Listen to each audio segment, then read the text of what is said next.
आप सभी विद्यार्थियों का हार्दिक स्वागत, हार्दिक अभिनंदन।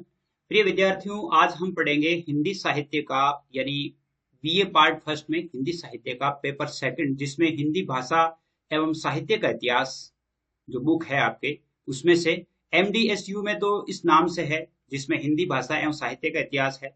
अन्य यूनिवर्सिटीज में भी इसी प्रकार की होगी, अपना सिलेबस मिलान कर लें जिसमें हिंदी साहित्य से संबंधित या भाषा से संबंधित आपके टॉपिक हो, तो आप इसे यानी चैनल से अध्ययन कर सकते हैं, जिसमें आदिकाल, भक्तिकाल या संत काव्य की विशेषताएं इससे संबंधित पूछा गया हो या इससे संबंधित आपके सिलेबस में हो, तो आप इसका अध्ययन कर सकते हैं। बहुत ही यानी अच्छे तरीके से और ऑथेंटिक बुक से समझाने का प्रयास किया गया है। मैं समझता हूं कि ये वीडियो आपको इस के संबंध में यानी आदिकाल और भक्तिकाल के संबंध में और संत काव्यों के संबंध में जो प्रश्न आते हैं उनके संबंध में बहुत अधिक सहायता करेगा। तो आइए देखते हैं इस आज के इस टॉपिक को और देखते हैं। सबसे पहले इसमें हम क्या क्या जानेंगे। एक तो आदिकाल की काव्य प्रवृत्तियां क्या है, एक हम इसमें काल विभाजन भी जानेंगे कि हिंदी साहित्य में जो काल विभाजन है वो किस प्रकार किया गया है। भक्तिकालीन साहित्य की क्या काव्य प्रवृत्तियां हैं, भक्तिकालीन साहित्य का या हिंदी का स्वर्ण युग कहा जाता है, क्यों कहा जाता है, इसके बारे में भक्तिकाल का विभाजन भी पढ़ेंगे। इसके अलावा संत काव्य की क्या विशेषताएं हैं, यानी संत काव्य में हमें क्या क्या देखने को मिलता है।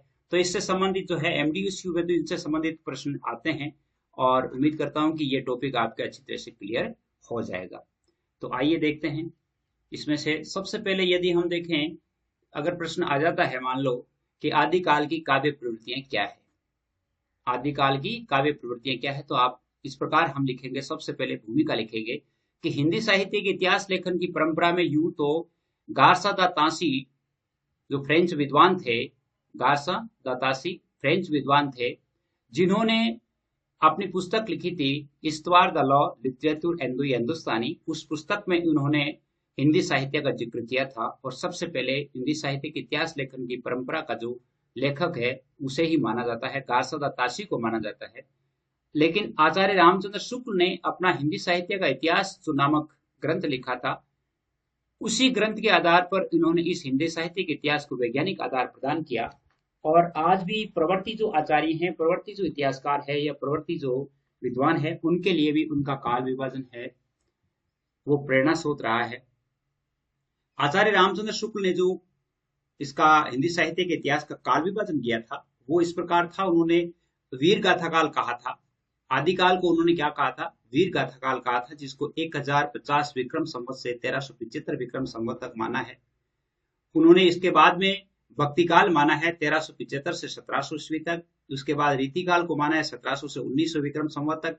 और उन्होंने गद्य काल को माना है 1900 से 1984 विक्रम संवत तक। तो ये जो नामकरण है, जैसे इन्होंने वीरगाथा काल, भक्ति काल, रीति काल, गद्य काल, इसी आदिकाल, पूर्व मध्यकाल, उत्तर मध्यकाल, आधुनिक काल, इस प्रकार के ये नाम है। तो जैसे आदिकाल जो है, आदिकाल के भी कई नाम बताए गए हैं। जैसे मान लो नामकरण और काल को लेकर के जो है मतभेद रहा है। क्या मतभेद रहा है, जैसे आदिकाल 1050 से 1375 तक है, इस काल को आचार्य रामचंद्र शुक्ल ने वीरगाथा काल नाम दिया है। वीरगाथा काल आचार्य रामचंद्र शुक्ल ने क्यों दिया, जैसे मान लो ऐसा प्रश्न आ जाए, छोटा प्रश्न जो है, जैसे टिप्पणी लिखिए तो उसमें आचार्य रामचंद्र शुक्ल ने, या जैसे टिप्पणी लिखिए वीर गाथा काल, नाम आ गया और उस पर हमें टिप्पणी लिखनी है, तो आप किस प्रकार लिख सकते हैं कि आचार्य रामचंद्र शुक्ल ने वीरता पर या अपने शुक्ल ने बल देकर के कहा है कि इस काल में कविगण सामंतों और राजाओं के आश्रय में रहकर के अपना यशगान या उनके यशगान में काव्य रचनाएं किया करते थे। यहाँ इस समय जो कवि जो थे वो सामंतों के और राजाओं के आश्रय में रहा करते थे और आश्रय में रह करके और यदि काव्य की रचनाएं करते थे। अब उस काल में जन रुचियां, जैसे मान लो युद्ध प्रियता की ओर उन्मुख थी, तो लोग युद्ध प्रिय थे, युद्ध करके और यानी एक राष्ट्र को जीत करके और वो अपने अधीन करते थे। राजा सामंत अपने शौर्य का प्रदर्शन करना ही अपने जीवन का जो है लक्ष्य को चरम लक्ष्य मानते थे। और उस काल का वातावरण जो था वो तलवार की छाया में या तलवार की धार की छाया में विकसित हो रहा था। उस काल का जो वातावरण था, उस काल का वातावरण था वो वास्तव में ही तलवार का युग था और वीरता का युग था। तो इसलिए स्वाभाविक रूप से उस काल के कवियों ने वीर रस की काव्य रचनाएं की। और वीर रस को उन्होंने प्रमुखता दी। इससे क्या हुआ कि उन कवियों ने अपने आश्रयदाता या राजाओं के शौर्य का अतिरंजनापूर्ण वर्णन किया है। जैसे मान लो उन्होंने राजाओं का जो वर्णन किया है वो अतिशोक्तिपूर्ण है, और अतिशोक्तिपूर्ण वर्णन करने के कारण उस काल में बहुत सारी वीर गाथा काल की रचनाएं मिलती है, और उन वीर गाथा काल की रचनाओं को देख करके और उस समय के जो प्रमुख ग्रंथ है उनमें जैसे पृथ्वीराज रासो है, चंद्रबरदाई का लिखा हुआ, परमाल रासो है, कुमान रासो है, कीर्ति लता है ना, कीर्ति पताका है, जय मयंक है, जस चंद्रिका है, ये वीर गाथात्मक काव्य है। और इन वीर गाथात्मक रचनाओं के प्राधान्य के कारण इस काल को वीर गाथा काल के नाम से पुकारा गया है। तो यानी उन्होंने क्या है कि इस कारण पुकारा कि भाई इसमें वीर गाथात्मक रचनाएं हैं, तो इसलिए इसको उन्होंने वीर गाथा काल कहा। लेकिन इस काल में केवल वीर गाथा काल की ही रचनाएं नहीं है, अन्य रचनाएं भी है, भक्ति परक भी है। तो इसलिए अन्य जो विद्वान है उन्होंने कहा कि हम इसको केवल वीर गाथा के आधार पर इनका नाम वीर गाथा काल नहीं रख सकते, इसलिए कई विद्वानों ने अलग अलग नाम दिए हैं। जैसे डॉक्टर रामकुमार वर्मा ने इसको चारण काल और संधि काल कहा है, और महापंडित राहुल सांकृत्यायन ने इसको सिद्ध सामंत युग कहा है, हजारी प्रसाद द्विवेदी ने इसको आदिकाल कहा है, चंद्रधर शर्मा गुलेरी ने इसको अपभ्रंश काल कहा है। तो ये आदिकाल के अलग अलग नाम है। आदिकाल के बारे में जहां भी आए तो हमें इस प्रकार इनका वर्णन इस तरह करना चाहिए। अगला यदि हम देखें तो इस काल में जो विपुल साहित्य रचा गया उसमें वीर गाथा काव्य तो एक प्रवृत्ति मात्र है। इस काल में अनेक साहित्यिक प्रवृत्तियां देखने को मिलती है, इसलिए सभी प्रवृत्तियों का बोध करवा सके, इसलिए इस काल को आदिकाल के नाम से पुकारना उपयुक्त होगा। यानी जैसे रामचंद्र शुक्ल ने इसको वीर गाथा काल नाम दे दिया, लेकिन अन्य जो विद्वान है उन्होंने कहा कि केवल वीर गाथा काल से तो केवल वीर रचनाओं का ही बोध होता है, बाकी रचनाएं कहां चली जाएगी, तो इन्होंने यानी इसको नाम दिया आदिकाल। अब आदिकाल की विभिन्न प्रवृत्तियां क्या है, देखिए आदिकाल की विभिन्न काव्य प्रवृत्तियां क्या है। तो आदिकाल में सबसे पहले यदि हम देखते हैं तो नाथ काव्य का जिक्र मिलता है, नाथ काव्य के अवशेष हमें प्राप्त होते हैं। नाथ शब्द का प्रयोग तो वैसे रक्षक या शरणदाता या स्वामी के लिए होता है। नाथ यानी स्वामी या शरण देने वाला, लेकिन योग करने वाले योग परक जो पाशुपत सेवमत है उसका विकास नाथ संप्रदाय के रूप में हुआ, तो नाथ शब्द वो शिव के अर्थ में प्रचलित हो गया। लेकिन जो है योग क्रियाएं करने वाले शैवमत है, शैवमत ने क्या है कि नाथ संप्रदाय के रूप में जो विकसित किया, उन्होंने इस नाथ का नाम शिव रख दिया, यानी शिव के रूप में प्रचलित हो गया। अब नाथों में जैसे मत्स्येंद्र नाथ थे, मत्स्येंद्र नाथ जिसको मत्स्येंद्र नाथ भी कहा जाता है, और उनके शिष्य का नाम था गोरखनाथ। उस गोरखनाथ ने इस संप्रदाय को सबसे आगे बढ़ाया और वही इसके पुरस्कर्ता थे। गोरखनाथ के मत जो है वो पूरे भारत में नहीं है, नेपाल में है, अफगानिस्तान में है, यानी कई देशों में फैला है। आज भी लोग इस मत को मानते हैं, और गोरखनाथ की छोटी मोटी 40 रचनाओं का संग्रह है वो माना जाता है, जिनका गोरखवाणी नाम से पीताम्बर दत्त बड़थवाल ने उनकी रचनाओं का संग्रह किया है। छोटी मोटी 40 रचनाएं मानी जाती है, कुछ रचनाएं अनुपलब्ध हैं, लेकिन उपलब्ध रचनाओं को लेकर के और पीताम्बर दत्त बड़थवाल ने गोरखवाणी नाम से उन्होंने एक रचना निकाली है जिसमें गोरखनाथ की रचनाएं हैं। अब गोरखनाथ का जो साहित्य है, काव्य है, उसकी क्या विशेषताएं हैं, देखिए गोरखनाथ के काव्य में क्या है, काम क्रोध का परित्याग है, सहज जीवन है, दृढ़ ब्रह्मचर्य का पालन है, संयत आचरण है, और सहजशीलता का उपदेश दिया गया है। यहाँ पर आप नाथ साहित्य की जो है विशेषताएं भी आप इसी तरह देख सकते हैं। नाथ साहित्य की विशेषताएं भी यही है। काव्य का विषय क्या है उनका, काव्य का विषय है योग, ज्ञान, वैराग्य, आत्मज्ञान, शील, संतोष और सहज जीवन, ये उनके काव्य का विषय है।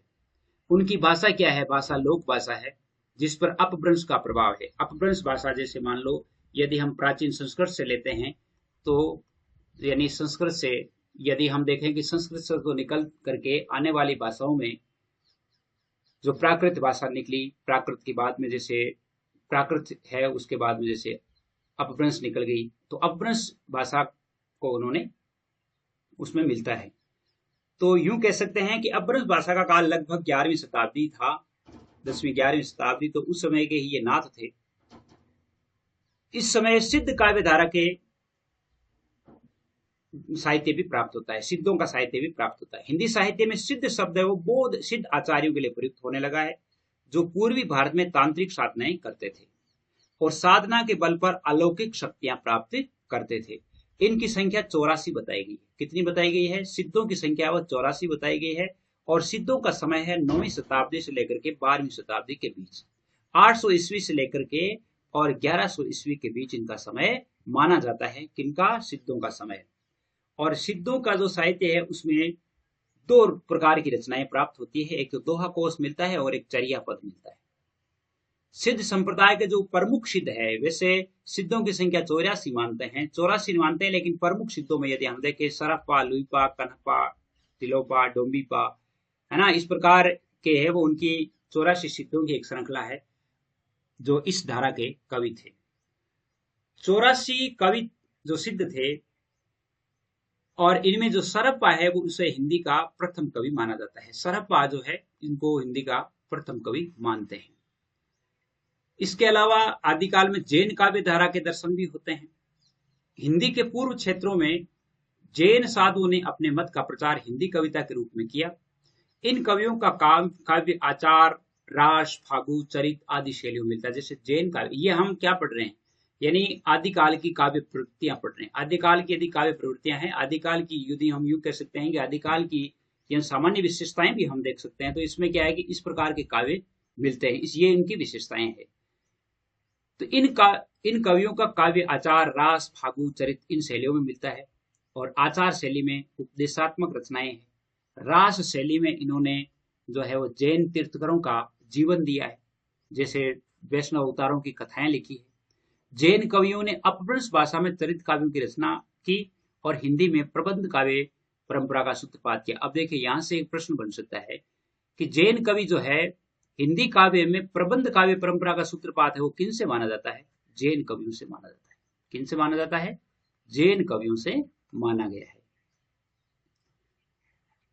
जैसे प्रमुख जैन रचनाओं में यदि हम देखें तो एक जैसे श्रावकाचार है, देवसेन की लिखी हुई है। बरतेश्वर बाहुबली रास शालिभद्र सूरी की लिखी हुई है। चंदनबाला रास कवियासगु की लिखी हुई है। स्थूलीभद्र रास जिमीधर्म सूरी की लिखी हुई है। रेवंतगिरी रास विजयसेन सूरी की लिखी हुई है। नेमिनाथ रास है वो सुमति गणी की लिखी हुई है। तो इस प्रकार की ये रचनाएं लिखी हुई है और इन रचनाओं को आप याद भी कर सकते हैं। इसके अलावा उस समय की वीर काव्य धारा भी है, यानी इतने तो है ही है, यानी जैसे नाथ है, सिद्ध है, जैन है, यानी इसके अलावा इस समय वीर काव्य धारा की काव्य भी प्राप्त होता है। आचार्य रामचंद्र शुक्ल ने आदिकाल को वीर गाथा काल नाम दिया। क्यों? क्योंकि उन्होंने उस काल की अपभ्रंश और देश भाषा काव्य की इन 12 पुस्तकों को साहित्यिक इतिहास में विवेचन योग्य समझा है। उन्होंने 12 पुस्तकें जो है वो प्रमाणित मानी है और उनमें से है जैसे विजयपाल रासो है, अमीर रासो है, कीर्तिलता है, कीर्ति पताका है, कुमान रासो है, विशलदेव रासो है, पृथ्वीराज रासो है, जयचंद्र प्रकाश है, जयमंग जसचंद्रिका है, परमाल रासो है, खुसरो की पहेलियां हैं, विद्यापति की पदावली है। ये सारी की सारी आदिकालीन रचनाएं हैं और इनमें से अधिकांश है वो क्या है? वीर काव्य है। इन रचनाओं को पढ़ करके, इन रचनाओं का अध्ययन करके ही उन्होंने ये निर्णय दिया था कि इस काल को किस में रखा जाए, इस काल को वीर गाथा काल नाम दिया जाए। तो इस काल में और भी रचनाएं मिलती है, जैसे विविध रचनाएं भी मिलती है। विविध रचनाएं में जैसे मान लो अब्दुल रहमान का संदेश रासक मिलता है जो एक वीर प्रदान काव्य है। जैन कवि जो धनपाल है उसका एक भविष्य कथा मिलता है जो अपभ्रंश में है। डोलामारू रद्दुहा मिलता है जो वीर प्रदान लोक काव्य है। प्राकृत पेंगलम मिलता है जो अनेक अन्य कवियों की रचनाएं हैं।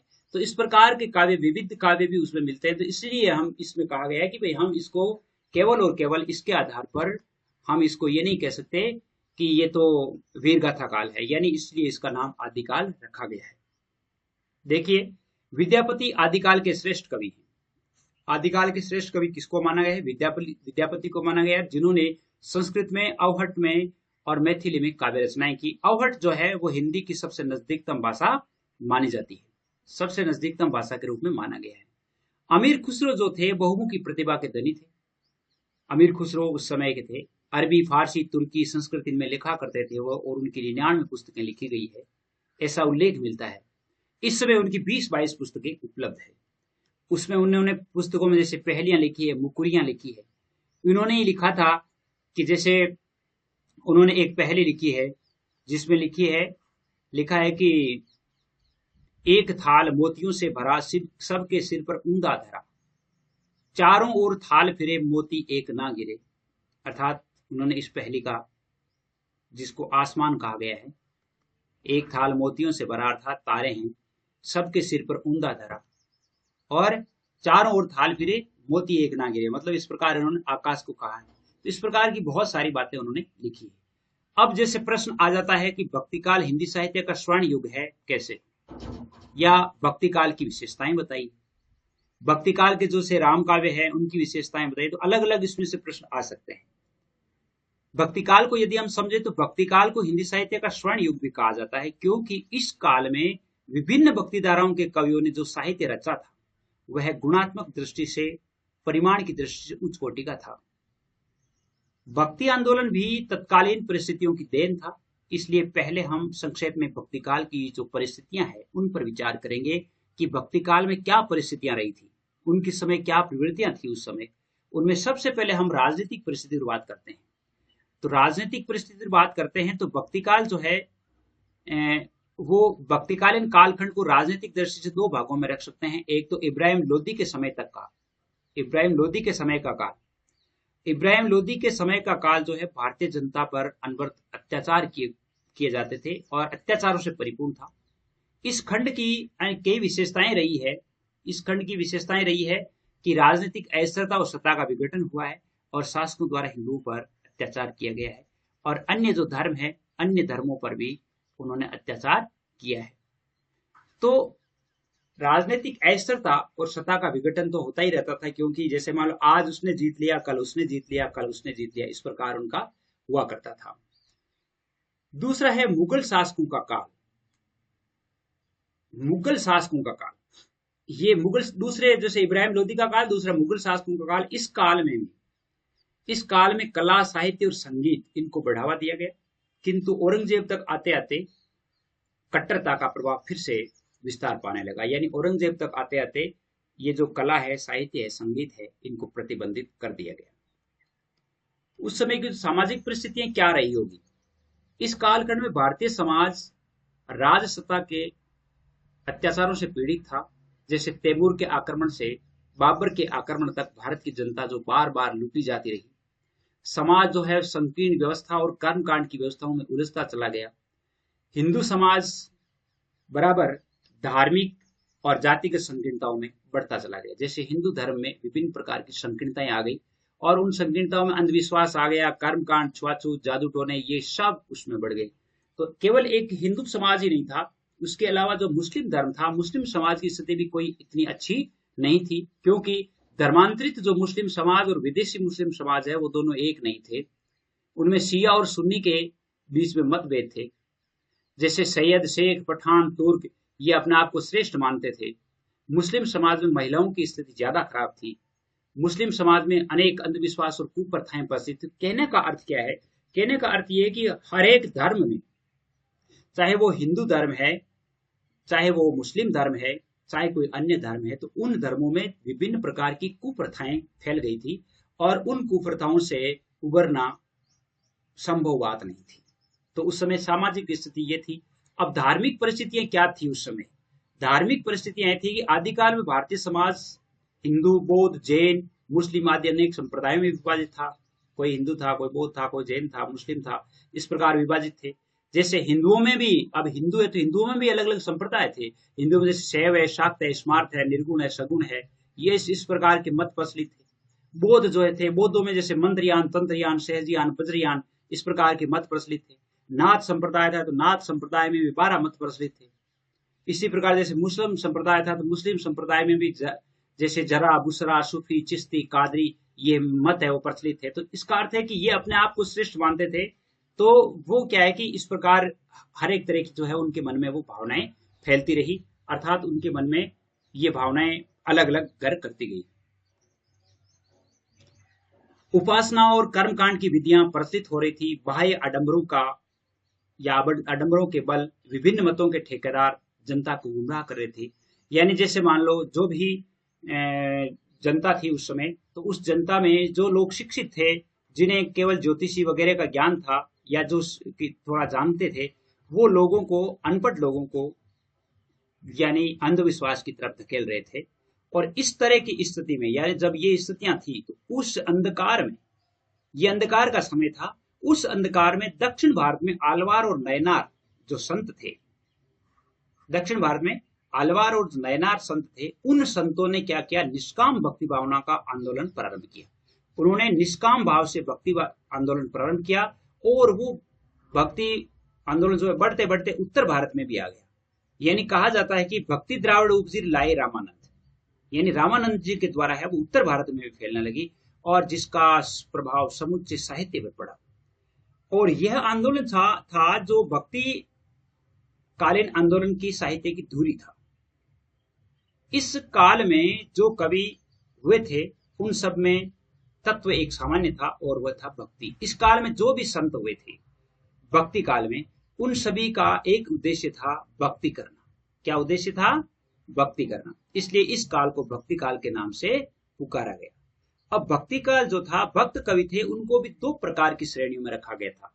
भक्ति काल में भी दो तरह की श्रेणियां थी। कौन कौन सी थी? एक तो थी निर्गुण संत काव्यधारा। निर्गुण संत काव्यधारा, निर्गुण संतों में वो कवि आते हैं ईश्वर के निराकार रूप में विश्वास करते हैं और ब्रह्म के इसी रूप की आराधना की बात करते हैं। इस धारा के कवियों को भी दो वर्गों में रखा जा सकता है। निर्गुण संत जो थे, इनको दो वर्गों में रख सकते हैं। एक तो हम संत काव्यधारा कह सकते हैं, दूसरी सूफी काव्यधारा कह सकते हैं। तो अब हम जैसे सूफी काव्यधारा पढ़ते हैं, तो सूफी काव्यधारा के बारे में आपके प्रश्न आ सकता है कि सूफी काव्य की विशेषताएं लिखिए। तो सूफी काव्य को हम एक अलग से पूरे चैप्टर पढ़ेंगे, क्योंकि ज्यादा लंबा हो जाएगा। तो आज हम सूफी काव्य को तो नहीं पढ़ेंगे, लेकिन संत काव्यधारा है, संत काव्यधारा को हम निश्चित रूप से पढ़ेंगे। तो इसमें क्या है कि दो तरह के, भक्ति काल में दो तरह के कवियों को रखा गया, जिसमें संत कवि और सूफी कवि, जिसको प्रेमाश्रयी काव्यधारा भी कहा जाता है। क्या कहा जाता है? प्रेमाश्रयी। जैसे इसको हम ज्ञान मार्गी और प्रेम मार्गी भी कह सकते हैं, ज्ञान मार्गी और प्रेम मार्गी शाखा भी कह सकते हैं। अब जैसे संत काव्य है, संत काव्य में तो ये हो गया। उसके अलावा सगुण संत काव्य और निर्गुण संत काव्य, इनको भी दो भागों में, सगुण संत है इसको भी दो भागों में रखा जाता है। कितने भागों में? दो भागों में बांटा गया है। एक तो राम काव्य धारा और एक कृष्ण काव्य धारा। राम काव्य धारा में कौन से भक्त थे, यानी इसमें आपके हिंदी साहित्य का इतिहास लगभग क्लियर हो जाता है कि संत काव्य धारा, निर्गुण काव्य धारा में सबसे पहले उन संतों की श्रेणी आती है जो दक्षिण के आलवार संतों से प्रभावित थे। संत काव्य धारा जिस पर शैव साधना का भी प्रभाव था, क्योंकि नाथ संप्रदाय का प्रभाव उत्तर भारत में भी दूर दूर तक था। संत कवियों की जो है संत काव्य धारा, उसकी विशेषताएं यदि हम देखें तो ये होगी कि संत कवियों ने सादा जीवन, सहज जीवन, सामूहिक जीवन, सदाचारी जीवन, परोपकारी जीवन, इन पर मानवीय तत्वों पर उन्होंने जोर दिया है। इसके अलावा उनकी दृष्टि में ईश्वर निराकार, निर्गुण और सर्वव्यापी है। आत्मा उसी का अंश है तथा शुद्ध आचरण और सहज साधना द्वारा आत्मा परमात्मा का मिलन हो सकता है। संत कवियों ने अंधविश्वासों, धार्मिक पाखंडों और कर्म कांड का खुलकर के विरोध किया है। तो संत कवि जो है, संत कवियों ने यानी अंधविश्वास, धार्मिक पाखंड और कर्म कांड, इनका खुल करके विरोध किया है। तो संत मानव धर्म के पक्षधर है। हिंदू, मुसलमान, गरीब, अमीर, स्वर्ण, अवर्ण, सभी को वो समान मानते हैं। तो संत कवि जो है, संत कवियों में किसी प्रकार का कोई भी व्यक्ति छोटा बड़ा नहीं है। इसके अलावा जो प्रेम मार्गी धारा है, जिसको हम सूफी काव्य धारा भी कह सकते हैं। मुसलमानों में सूफी संत आए जो अपना उदार मानवीय दर्शन अपने साथ में लाए थे, और सूफी मत के अनुसार आत्मा पुरुष है और परमात्मा स्त्री है। सूफी मत के अनुसार आत्मा जो है वो पुरुष है और ईश्वर है वो क्या है? स्त्री है। तो ईश्वर को यानी पुरुष है वो स्त्री को प्राप्त करने के लिए प्रयत्न करता है। इसी प्रकार का जो काव्य पढ़ते हैं हम मलिक मोहम्मद जायसी का पद्मावत जो काव्य है, उसमें क्या है, यानी रतन सेन है वो साधक है, और इसमें पद्मावती है वो क्या है? ईश्वर का प्रतीक है, यानी वो उसे प्राप्त करने का प्रयत्न करता है। परमात्मा को प्राप्त करने का एक ही मार्ग है, प्रेम, और सूफी साधना जो है वो प्रेम मार्ग पर ही बल देती है। इस प्रकार सूफी कवियों में जैसे यदि हम कवि लें तो वो है, जैसे सूफी कवियों में मलिक मोहम्मद जायसी है, जिन्होंने पद्मावत काव्य लिखा था 1540 ईस्वी में। और काव्य में जैसे रतन सेन और पद्मावती है, जिसमें पद्मावती ईश्वर है, रतन सेन आत्मा है, नागमती को दुनियादारी कहा गया है, अलाउद्दीन खिलजी जो पद्मावत को प्राप्त करना चाहते हैं उसे माया कहा गया है, और इसमें रतन सेन जो है, रतन सेन का मंत्री जो राघव चेतन यानी शैतान है, राघव चेतन शैतान का काम करता है। तो ये अलग अलग उनके प्रतीक हैं, प्रतीकों के माध्यम से यानी ईश्वर तक पहुंचने का एक माध्यम है। राम काव्यधारा, स्वामी रामानंद सगुण और निर्गुण दोनों प्रकार की जो भक्त थे उन सभी के नायकों में से थे, किंतु उन्होंने राम भक्ति की प्रस्थापना की, किंतु उसके जो शिष्य कबीर ने राम भक्ति को निर्गुण में ढाला, तो उनका जो दूसरा शिष्य उसी की परंपरा में जो हुआ था गोस्वामी तुलसीदास, उन्होंने राम को सगुण रूप में ढाला, राम भक्ति की स्थापना की। उनका जो रामचरितमानस जो काव्य है, जो भक्ति काव्य है, वो आज भी एक कालजयी ग्रंथ है। विश्व की अनेक भाषाओं में इस ग्रंथ का अनुवाद हो गया है। वैसे तुलसी को एक समन्वयवादी कवि कहा जाता है। उन्होंने हर संप्रदाय में, हर विचार में, हर धर्म में, हर जो ईश्वरीय साधना है उसमें समन्वय का काम किया है। कृष्ण काव्यधारा, रामानुजाचार्य से प्रभावित होकर रामानंद ने राम भक्ति को प्रचारित किया, और वल्लभाचार्य, निम्बार्काचार्य, माधवाचार्य, विष्णु स्वामी, महाप्रभु चैतन्य, इन्होंने कृष्ण भक्ति का प्रचार किया। भक्ति काल में राम और कृष्ण को देव रूप में लगभग एक ही समय स्वीकृति मिली थी। राम को और कृष्ण को दोनों को एक ही समय लगभग स्वीकृति मिली थी, लेकिन किंतु क्या हुआ कि कृष्ण भक्ति जो है उसमें लोकप्रियता अधिक प्राप्त हुई। इसका कारण ये रहा कि तुलसी ने राम भक्ति को एक मर्यादित रूप में स्थापित किया, और उसकी तुलना में कृष्ण भक्ति का जो माधुर्य है वो लोगों को अधिक आकृष्ट करने लगा, अर्थात मधुरता में, या यूं कह सकते हैं कि सरसता में ईश्वर की प्राप्ति होने लगी। हिंदी में कृष्ण भक्ति के प्रसार का श्रेय जो है वल्लभाचार्य को है। किसको है? वल्लभाचार्य को है। अब इसमें क्या आ जाता है, आपने जैसे मान लो इसमें यदि हम देखें तो राम भक्ति में वल्लभाचार्य यानी वल्लभाचार्य और जैसे उनके पुत्र थे विठलनाथ, जिन्होंने अष्टछाप की स्थापना की थी। अष्टछाप में 8 कवि थे। उन 8 कवियों में श्रेष्ठ जो उनके नाम थे सूरदास, नंददास, कृष्णदास, परमानंदास, कुंभनदास, चतुर्भुजदास, शीत स्वामी, गोविंद स्वामी। इनमें से 4 तो वल्लभाचार्य के शिष्य थे और 4 जो थे वो विठलनाथ के शिष्य थे। तो वल्लभाचार्य की जो थे वो थे कुसुमग्रह, यानी कुंभनदास, सूरदास, परमानंदास और कृष्णदास, ये वल्लभाचार्य के थे। और गोच्छिनच जो है, गोच्छिनच गोविंद स्वामी, शीत स्वामी, नंददास, चतुर्भुजदास, ये विठलनाथ के थे। तो इन्होंने अष्टछाप की स्थापना की थी। अब आप देख रहे हैं अगला टाइटल संत काव्य। संत काव्य की विशेषताएं जो है वो हम कल देखेंगे। संत काव्य की विशेषताएं कल हम देखेंगे, क्योंकि लेसन बड़ा हो जाएगा। तो कल हम पढ़ेंगे संत काव्य की विशेषताएं। इसके साथ साथ हम सूफी काव्य की विशेषताएं भी इसी में लेसन में पढ़ लेंगे। सूफी काव्य की विशेषताएं और संत काव्य की विशेषताएं दोनों को हम उसमें पढ़ लेंगे। उम्मीद करता हूं कि ये जो आदि काल और भक्ति काल 2 चीजें हैं वो आपके समझ में आ गई है। जय हिंद, जय भारत।